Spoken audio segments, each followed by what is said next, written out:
Every day is a new day, and with the changing of the days, it brings more and more uncertainty and uncertainty into our lives. What we should be certain about now is if we are financially capable of supporting another international conflict. In 2019, military spending was high at $989 billion, a high number due to the wars in the Middle East. The military budget, however, was only $716 billion. The 2020 military budget was proposed at $738 billion because of the reduced conflicts in the Middle East. The way I see it, the military budget would be enough to get us into a conflict.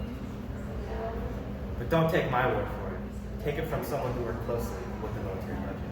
I am speaking with Major Bradley Cooper, an active duty Army officer. Major Cooper, what do you know about the military budget, and do you have any insight about it?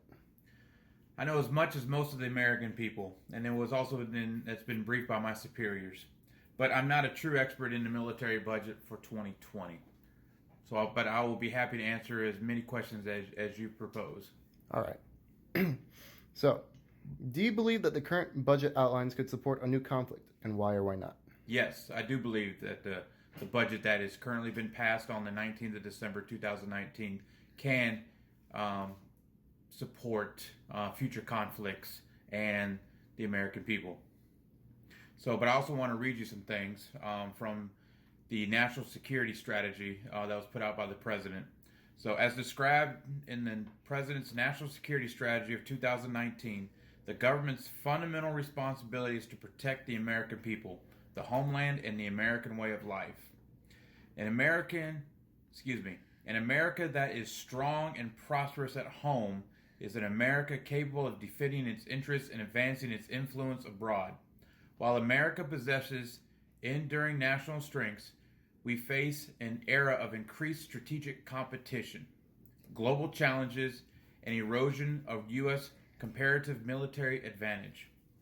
In order to preserve peace through strength, we must continue to invest in the combat credibility, military capabilities needed to compete, deter, and if necessary, fight and win wars to protect the security of the United States. Now, with that being said, America has returned to a great power competition, which demonstrates the need for a flexible, adaptable, and resilient capabilities to keep the America safe and secure. So, with that being said, the budget prioritizes strategic competition with China and Russia, while also sustaining efforts to deter and counter rogue regimes such as North Korea and Iran and terrorist organizations. So the budget will provide the Army, Navy, Air Force, Marine Corps, and the new Space Force that will be standing up here soon, the capabilities to bolster military advantages on land, at sea, in air, and in space, leveraging advances in key technologies. So yes, the budget will support what we are trying to do in order to maintain our advantage amongst our near peer threats. Okay. And based on recent reports and news, do you think there is likely to be a new conflict within the coming year, whether domestic or international?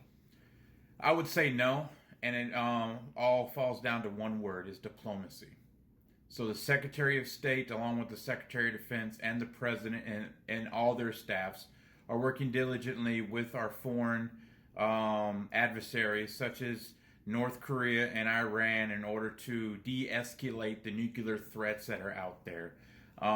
Yes, have we seen some things in the news media these past couple weeks? We have, but with diplomacy, we should not be going into a certain conflicts because there's systems in place to help us react to global threats. Based on the perspective of someone who worked closely with the budgeting of the armed forces, it would seem that the budget would be fine going into a conflict. But what are the perspectives of politicians? It can be easy to take U.S. military superiority for granted, but our military preeminence did not come out of nowhere. Our military is strong as a result of sustained investment and commitment. And if we don't stay committed to maintaining our military strength and advantage, we will lose them. Meanwhile, as the Forbes article reminds us, other countries are busy investing in their militaries. Great powers with aggressive military tendencies are building up their armed forces and investing in the weapons and equipment of the future. We need to ensure that our military is not falling behind. would seem that the military budget would not fare well to politicians if we join into a military conflict within this fiscal year. Based on the information given, I believe that this is a subject that should be taken up by and addressed by the President.